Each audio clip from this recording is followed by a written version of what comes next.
Sian Lim, unbothered sa pagtatapat nila ng ex-nobyang si Kim Chiu.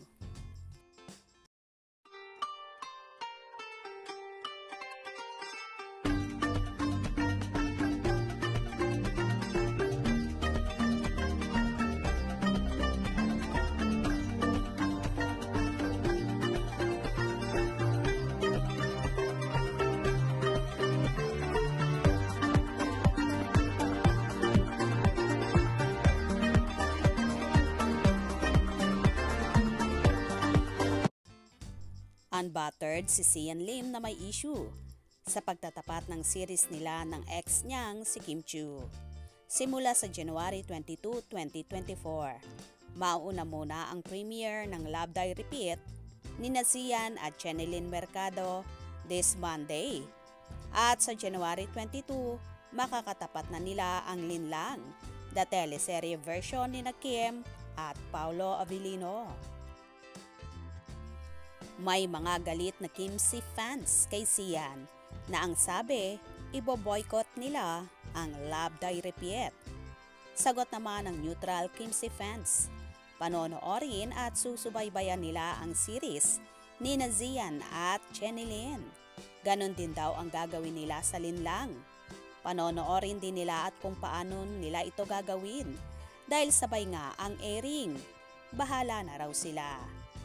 Alam siguro ni Sian na may mga galit sa kanyang fans nila ni Kim, pero tuloy pa rin naman ang buhay niya at tuloy siya sa pagtatrabaho. Ginagawa nito ngayon ang pelikulang Playtime with Sanya Lopez, Faye Lorenzo and Colleen Garcia na collab ng Viva Films at GMA Pictures. Tuloy-tuloy din ang pagpipaint ni Sian at kahapon nagbukas ang painting exhibit niyang Daffodils and Dandelions Solo Art Exhibit sa Art Cube Gallery sa Makati. Tatagal hanggang February 3, 2024 ang painting exhibit na ang gaganda. Sayang at hindi ma-post ni Sian sa kanyang Instagram ang paintings niya. Wala rin namang makapag-comment dahil matagal nang naka-off ang comment box ng Instagram niya.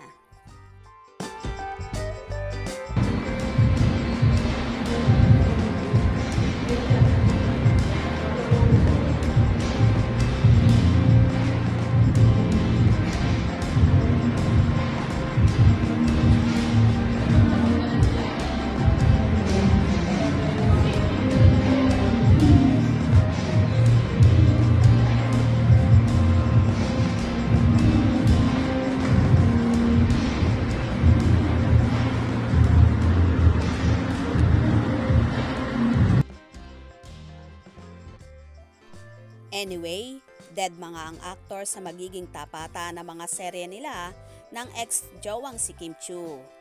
Ngayon nga ay mas ipinopokus niya ang sarili niya sa mga trabaho, kagaya na lang ng gusto niyang mangyari sa buhay.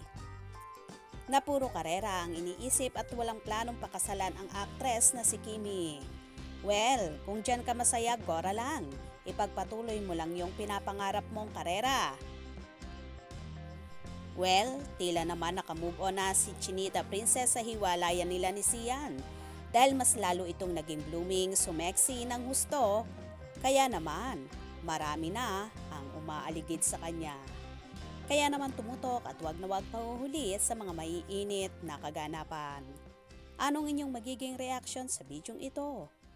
Comment below.